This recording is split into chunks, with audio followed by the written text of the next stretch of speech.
আচ্ছা, আজকে আমাদের শেখার বিষয় হচ্ছে ন্যারেশন চেঞ্জ। এর আর একটা নাম হচ্ছে রিপোর্টিং। আমরা দুই রকমভাবে রিপোর্ট করতে পারি বা ন্যারেশন চেঞ্জ করতে পারি। বক্তার নিজস্ব কথা উদ্ধৃত করলে তাকে বলা হয় ডাইরেক্ট স্পিচ। বক্তার নিজস্ব কথা উদ্ধৃত না করে তার বক্তব্যকে পরোক্ষভাবে রিপোর্ট করলে তাকে বলা হয় ইনডাইরেক্ট স্পিচ। তাহলে ডাইরেক্ট স্পিচ মানে বক্তা যখন সরাসরি নিজে কথা বলছে সেইটাকে ডাইরেক্ট স্পিচ বলা হয়, আর বক্তার নিজস্ব কথা উদ্ধৃত না করে তার বক্তব্যকে পরোক্ষভাবে রিপোর্ট করলে ইনডাইরেক্ট স্পিচ বলা হয়। অর্থাৎ বক্তার কথা যদি অন্য কেউ বলে, যেমন আমি যদি বলি রবি বলল যে সে অসুস্থ, তাহলে সেটা হবে ইনডাইরেক্ট স্পিচ। এখন আমরা ন্যারেশন চেঞ্জ শিখতে চলেছি, তবে দু একটা কথা আমাকে বলতেই হবে যে ন্যারেশন চেঞ্জ শিখতে হলে খুব ভালো করে টেন্সের উপর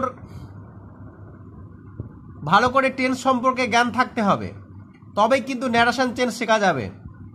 এটা আমি বলে দিচ্ছি, যারা ন্যারেশন চেঞ্জ শিখতে চলেছ বা এখনও শেখনি শিখবে, তাদেরকে আগে বলছি আগে টেন্সটা খুব ভালো করে শিখতে হবে। ঠিক আছে? তাহলে আমরা ডাইরেক্ট স্পিচ এবং ইনডাইরেক্ট স্পিচ এই দুই রকমভাবে আমরা ন্যারেশনকে পেতে পারি।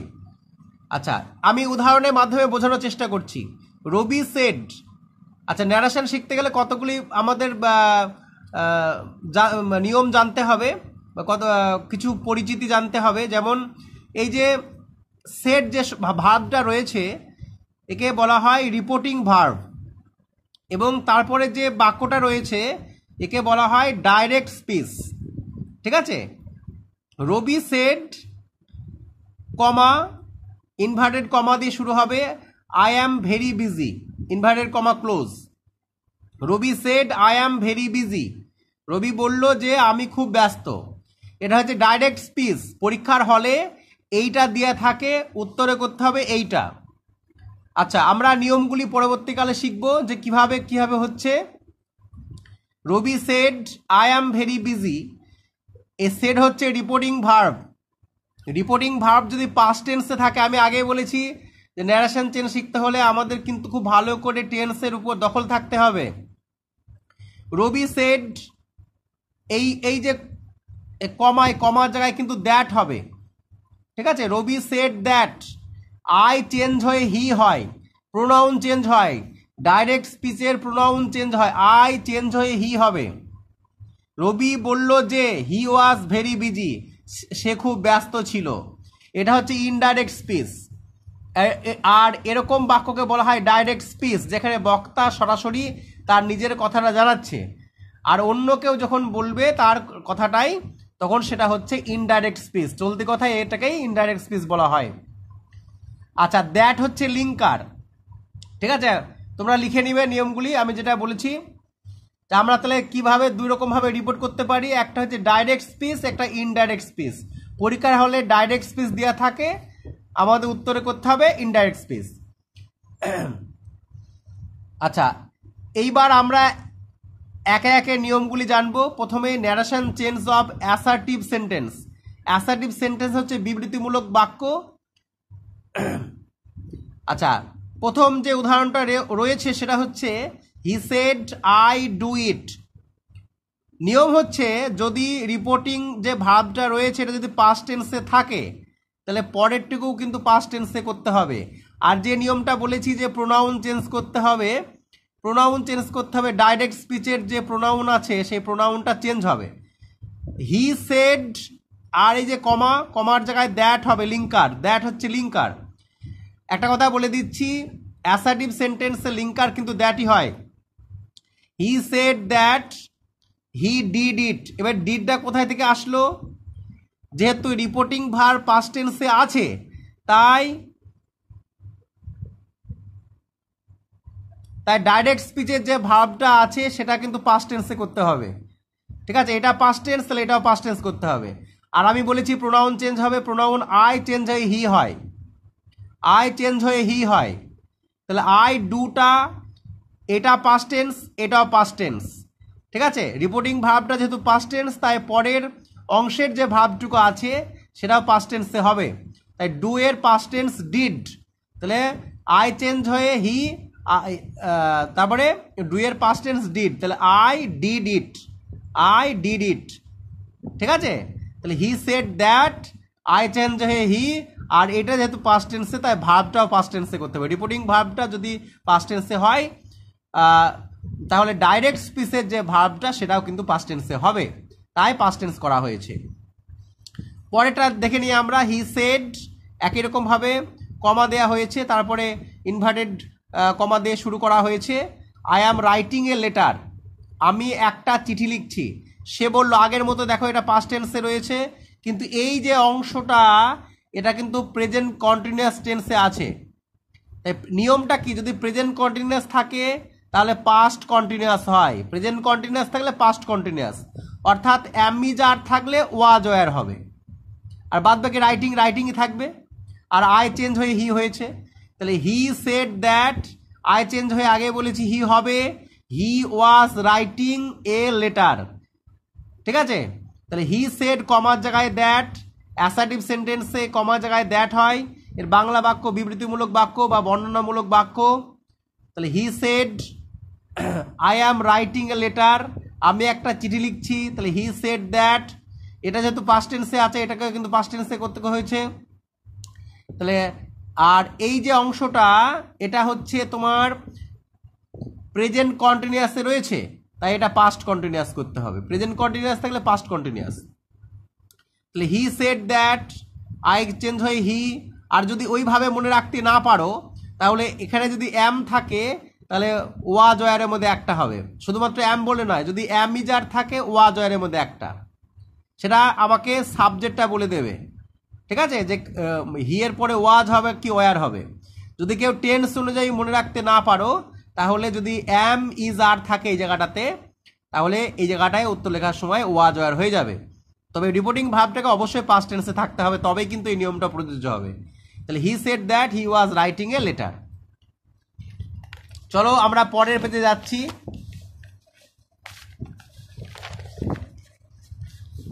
ঠিক একই রকম ভাবে লেখা আছে হি সেড, বারবার কমাগুলো আর বলছি না। He said I have been suffering from fever, সে বলল আমি জ্বরে ভুগছি। ঠিক একই রকমভাবে he said that, I change হয়ে হি হয়েছে, হ্যাভ বিন থাকলে হ্যাড বিন, অর্থাৎ যদি টেন্সের ভাষায় বলি এটা রয়েছে প্রেজেন্ট পারফেক্ট কন্টিনিউয়াস টেন্সে। যদি প্রেজেন্ট পারফেক্ট কন্টিনিউয়াস টেন্স থাকে তাহলে পাস্ট পারফেক্ট কন্টিনিউয়াস টেন্স হয়। আর যদি ওইভাবে মনে রাখতে না পারো তাহলে হ্যাভ বিন হ্যাজ বিন থাকলে হ্যাড বিন হবে, হ্যাভ বিন হ্যাজ বিন থাকলে হ্যাড বিন। তবে অবশ্যই রিপোর্টিং ভার্বটা কিন্তু পাস্ট টেন্সে থাকতে হবে। তাহলে হি সেড দ্যাট, হ্যাভ বিনের জায়গায় হ্যাড বিন, আই চেঞ্জ হয়ে হি, কি চেঞ্জ হয়ে কি হয় সেটা পরের ভিডিওতে আমি দিয়ে দেবো। হি said that he had been suffering from fever, তাহলে নিয়মটা হ্যাভ বিন থাকলে হ্যাড বিন বা হ্যাজ বিন থাকলে হ্যাড বিন।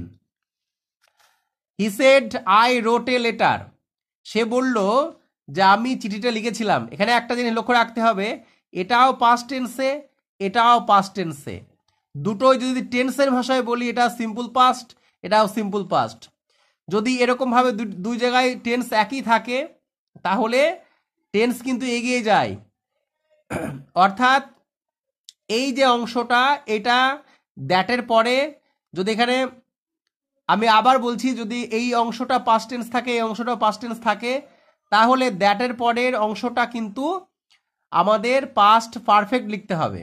অর্থাৎ এই অংশটা এবং এই অংশটা অর্থাৎ রিপোর্টিং ভার্ব এবং ডাইরেক্ট স্পিচ যদি উভয়ে পাস্ট টেন্সে থাকে তাহলে কিন্তু দ্যাটের পরে এই অংশটার জন্য আমাদের কিন্তু পাস্ট পারফেক্ট টেন্স লিখতে হবে।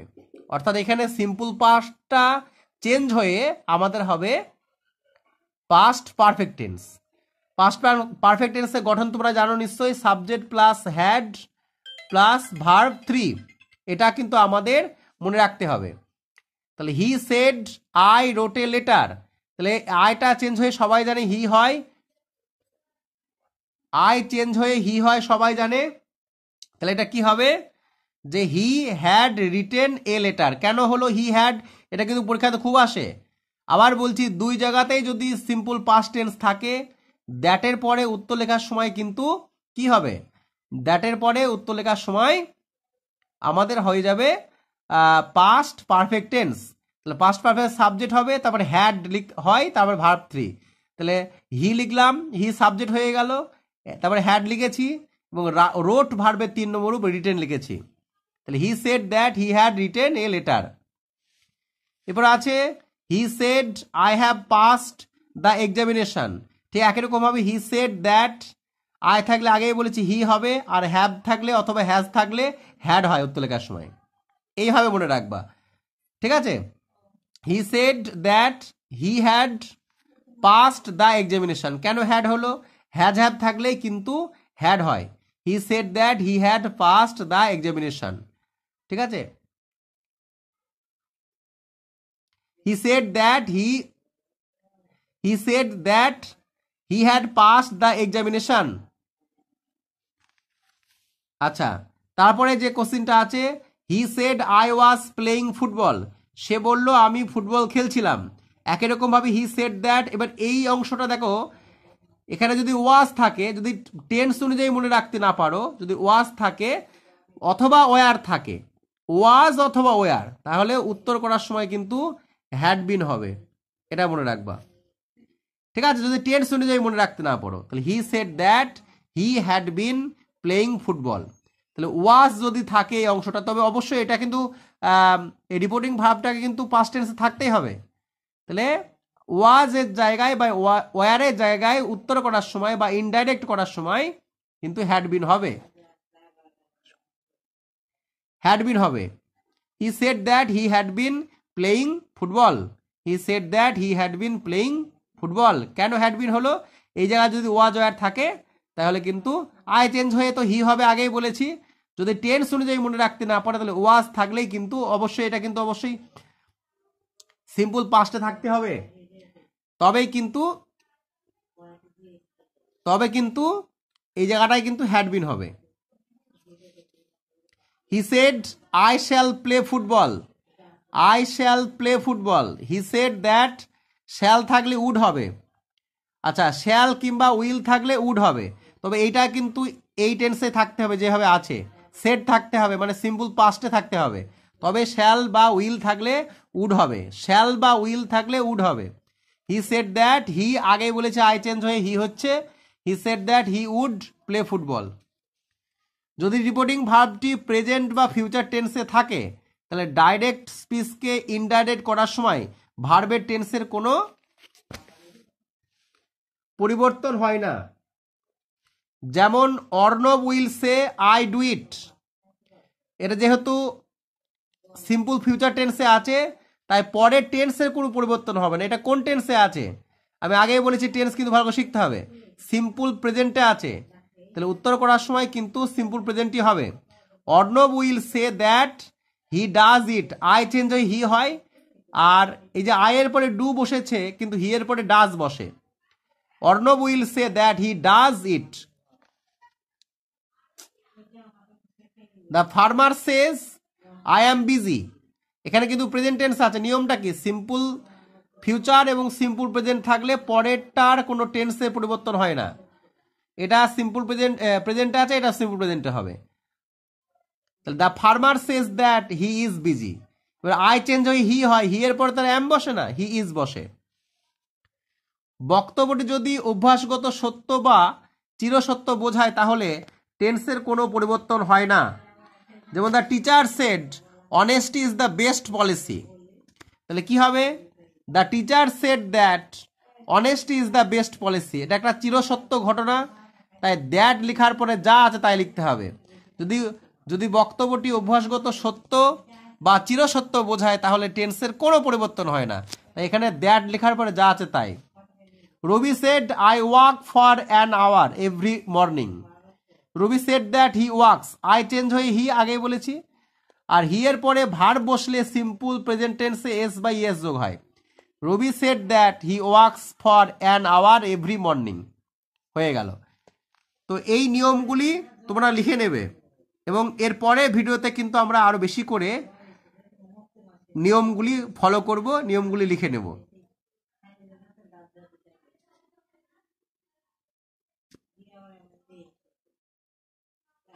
আচ্ছা, এই নিয়মটা আর একবার বলে দিই। যদি রিপোর্টিং ভার্ব সিম্পল ফিউচারে অথবা সিম্পল প্রেজেন্টে থাকে, তাহলে পরের